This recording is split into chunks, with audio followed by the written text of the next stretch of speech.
L'histoire que nous allons raconter aujourd'hui fait partie de ces histoires qui laissent une marque à jamais, un témoignage de foi, d'amour et de résilience qui traverse les générations. Imaginez une famille unie, où chaque membre porte avec lui non seulement le sang, mais aussi les valeurs et les combats de ses ancêtres. Rufik Chaeb, un homme au cœur généreux, a consacré sa vie à bâtir un héritage d'honnêteté et de dévouement, laissant derrière lui un exemple que ses enfants et petits-enfants n'oublieront jamais.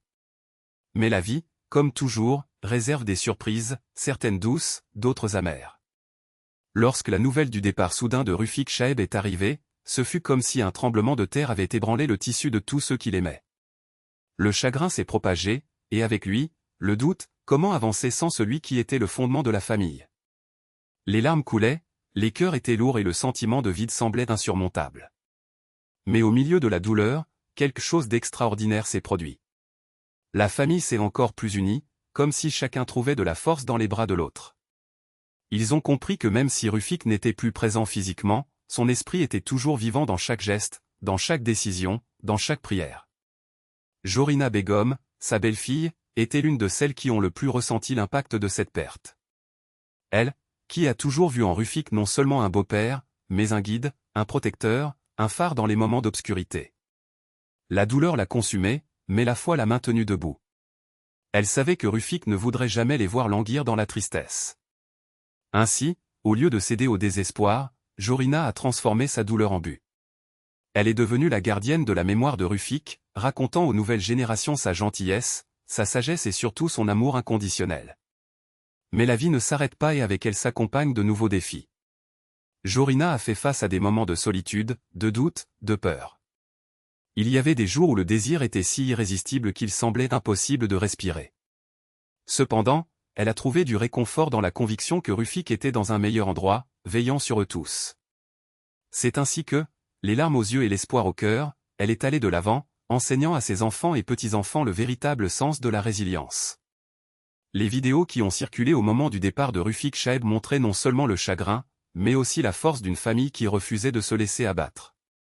Les images révélaient des visages marqués par la douleur, mais aussi par la détermination. Ils ne pleuraient pas seulement la perte, ils célébraient une vie qui, bien que courte, avait été vécue avec intensité et un but. Chaque larme versée était aussi un merci, une manière de dire « merci pour tout ce que vous nous avez appris ». Et qu'est-ce que Rufik a enseigné? Il a enseigné que la famille est le plus grand trésor que nous puissions avoir. Que même dans les moments les plus difficiles, il est possible de trouver la lumière. Cette foi n'est pas qu'un mot, mais une force qui nous pousse à avancer. Il a montré que le véritable amour ne meurt pas, il se transforme, se réinvente et continue de vivre dans les histoires que nous racontons, les valeurs que nous transmettons et les souvenirs que nous gardons dans nos cœurs. Aujourd'hui, quand on regarde en arrière, on comprend que le départ de Rufik Chaeb n'était pas la fin, mais le début de quelque chose de plus grand. C'est à ce moment-là que la famille a réalisé qu'ensemble, ils étaient capables de surmonter n'importe quel obstacle. Que, même en son absence physique, l'amour et les enseignements de Rufik continueraient de guider ses pas. Ainsi, avec gratitude et espoir, ils avancent, honorant chaque jour sa mémoire. Puisse cette histoire nous servir d'inspiration à tous. Puissions-nous apprendre de la force de Jorina Begum, de la foi inébranlable de cette famille et, surtout, de l'exemple de Rufik Chaeb. Parce qu'après tout, la vie est faite de moments certains heureux, d'autres douloureux mais ils nous apprennent tous quelque chose. Et c'est à nous de transformer chaque leçon en force, chaque souvenir en motivation et chaque perte en héritage d'amour. Que Dieu bénisse tous ceux qui affrontent leur propre combat, en leur donnant le courage d'aller de l'avant. Qu'il protège les innocents, réconforte les affligés et guide nos pas. Parce qu'en fin de compte, c'est la foi qui nous soutient, c'est l'amour qui nous unit et c'est l'espérance qui nous fait croire que des jours meilleurs viendront. Amen. Et que ce message atteigne tous les cœurs qui en ont besoin. Regardez la vidéo, partagez cette histoire et gardez vivant le souvenir de ceux qui sont partis, mais qui sont encore vivants en nous. Et c'est précisément dans ce moment de douleur et d'incertitude que la vérité se révèle plus clairement, l'amour ne meurt jamais, il ne fait que se transformer. Quand les larmes coulent et les mains tremblent, c'est dans les petits gestes que l'on trouve la force de continuer. Un câlin serré, un mot murmuré à l'oreille, un regard qui dit tout sans avoir besoin de mots, voilà la preuve que, même dans les heures les plus sombres, nous ne sommes pas seuls. N'oubliez pas, chaque vie qui s'éteint laisse derrière elle un héritage de lumière. Les sourires qui ont égayé nos journées, les leçons qui ont façonné notre caractère, les souvenirs qui nous réchauffent le cœur, rien de tout cela n'est perdu. Ils deviennent des graines plantées dans un sol fertile, poussant en nous comme des arbres feuillus, dont les branches s'étendent pour protéger ceux qui parcourent encore ce monde. Et si aujourd'hui le désir est pressant, c'est parce que l'amour était trop grand pour tenir dans un seul cœur. Ne laissez pas le silence de l'absence se transformer en oubli. Honorez ceux qui sont partis en vivant avec la même intensité avec laquelle ils ont vécu. Soyez gentils comme ils l'étaient, forts comme ils l'ont enseigné et généreux comme ils le méritent. Parce qu'en fin de compte, la meilleure façon de garder quelqu'un en vie est de porter un peu de son esprit à chaque pas que l'on fait. Et que Dieu, dans son infinie miséricorde, entoure chacun de vous de sa paix. Puisse-t-il calmer les tempêtes dans les cœurs affligés et éclairer les chemins de ceux qui cherchent encore des réponses. Parce que même lorsque nous ne comprenons pas les plans du Seigneur, nous pouvons être sûrs qu'il ne nous abandonne jamais. Amen. Regardez, réfléchissez, partagez. Puisse ce message atteindre ceux qui ont le plus besoin d'entendre que, même dans l'obscurité, il y a toujours une étoile pour nous guider. Et qu'ensemble, nous pouvons transformer la douleur en espoir, le désir en gratitude et le deuil en amour éternel. Et rappelez-vous, mes frères, que même dans les moments où la solitude semble nous envelopper comme un lourd manteau, Dieu est là, observant chaque larme, comptant chaque soupir. Il n'y a pas de cœur si blessé qu'il ne puisse guérir, pas de nuit si sombre que sa lumière ne puisse briller.